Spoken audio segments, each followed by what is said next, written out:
Hey, this is James, the XDMAN, and it has been a while since we posted a video. COVID, am I right? Well, speaking of COVID, I wanted to show you the latest project that I got from a COVID buy, essentially. We had a customer that wanted to sell a gun, and I jumped at the opportunity to buy it. Now, they had a Remington 700 PSS, but in 223. I've got the older brother in 308, and it is a tack driver. So the chance to get a 223 version of the PSS, especially at that steal of a price, I had to jump on it. Now, I know this customer really well, and if he shot more than 100 rounds out of this gun, I would be surprised.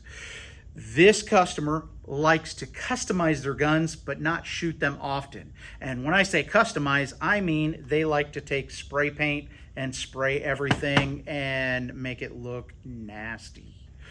I don't know how many times I've begged this customer, just come on in, let the XDMAN take care of it. We'll blast it, we'll give it a cool camo, and the coating will actually be protective, not weak enough that you can take your fingernail and scratch it. Spray paint's not the best for firearms. It just does not last and doesn't look professional most of the time, you know? So I jumped at the chance to get this gun, and I am going to transform it and bring it back to its former glory, how it should be. My first plan of action, since my lathe can't fit a 26-inch barrel, I actually sent it out to Competitive Shooting Solutions out at Oxford, Alabama. My friends there are amazing, and were able to take that 26-inch barrel, chop it down to 20 inches, and thread it for me, 1/2 by 28. Then, at the same time, I had them thread my bolt handle so I could attach a Badger bolt handle to it. I love the Badgers. Lots of leverage. It looks big. It looks tactical, right? You got to look the part.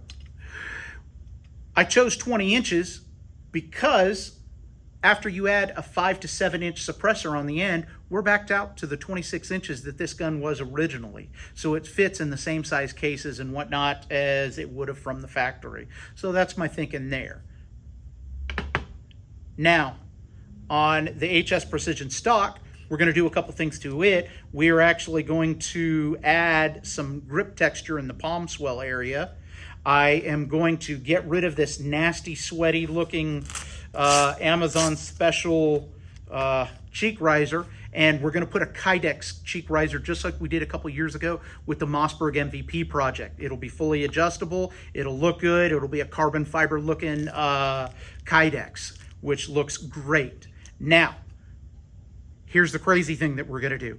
Remember, this gun is not going to be for storming the sands of Iwo Jima like that. This is going to be a go out on the weekend, shoot a couple hundred rounds, really tight circles, whatnot, like that.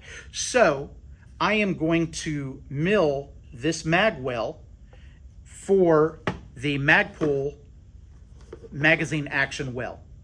This normally is meant for the Magpul polymer stock that they make for the Remington 700. Well, with just a little bit of work, we can adapt this mag well and allow us to use magazines on this gun. How cool is that? It makes it more functional, more tactical too. You know, so we're going to definitely do that. Now, to top it off, we are going to put a 20 MOA mil-spec type rail on here. It came with a 2-piece weaver system that was just junk. So we immediately got rid of that, and you know, that's just gone. We're going to go to the 20 MOA. Next in order, we are going to get rid of this nasty spray paint on there, and I'm going to give it a really cool camo coating on there. Now, again, remember, this isn't a military style gun we're going for. We're going for a fun, good looking gun.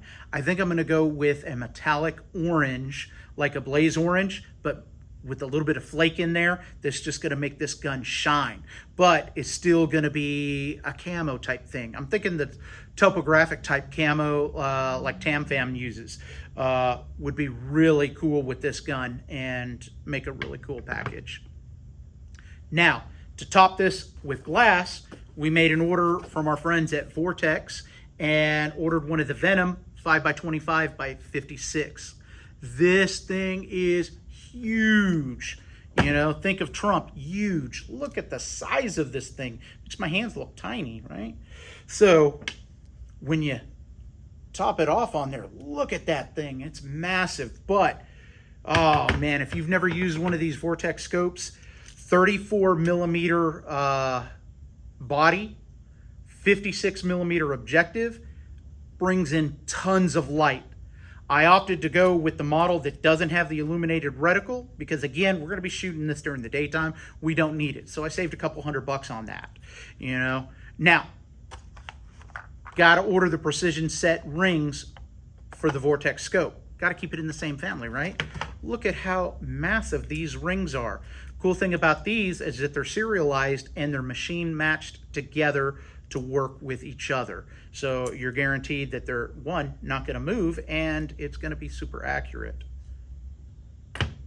While I placed the order with Vortex, I also threw in one of the Diamondback HD 2000s, excuse me, and this is going to be my first laser rangefinder.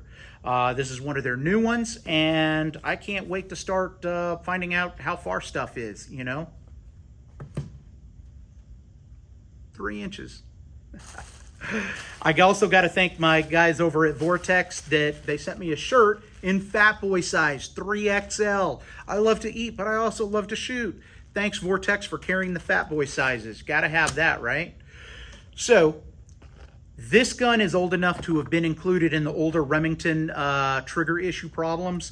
So instead of trying to look up if this trigger was in there or had been replaced or anything like that, instead of worrying about that, I'm just going to go ahead and throw it away and replace it with the fantastic Trigger Tech Zero Creep Remington 700 Special Edition. Bring it down to about a ½ pound with zero creep on there. This thing is going to shoot like a dream. So, the gun's going to look good. XD's going to look good shooting this gun, but how do you carry it in style? Let me show you what I ordered too.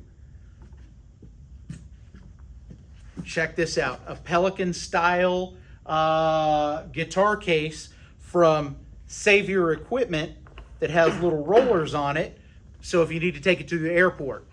Now, no one's ever going to know you're carrying a rifle or a gun in this thing because it looks like a guitar case, right? I think what I'm going to do is I love Joe Biden stickers all over it. I love expensive gas, you know, that type of stuff. I'm going to put it all over there. No one will ever want to steal this case because they think it's a shitty guitar, right? So, after showing you all that, what does everybody in YouTube land think about my project? Is this going to be a garbage looking gun, or is it going to be kind of cool, you know? Something to a real looker, you know? So answer down in the comments what you think, what other improvements I could do to the gun, what type of stuff you want to see. We're also going to be doing some articles on each step, you know, things like doing that inletting in the stock. I'm going to show you how I'm going to do that and get it to work. I'm going to show you how to install the Trigger Tech trigger, and we're going to talk about that laser rangefinder as we start to measure things out there in the distance.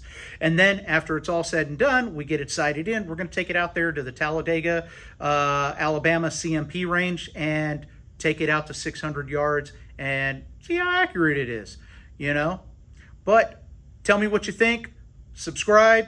Follow us at xdman.com. XDMAN out.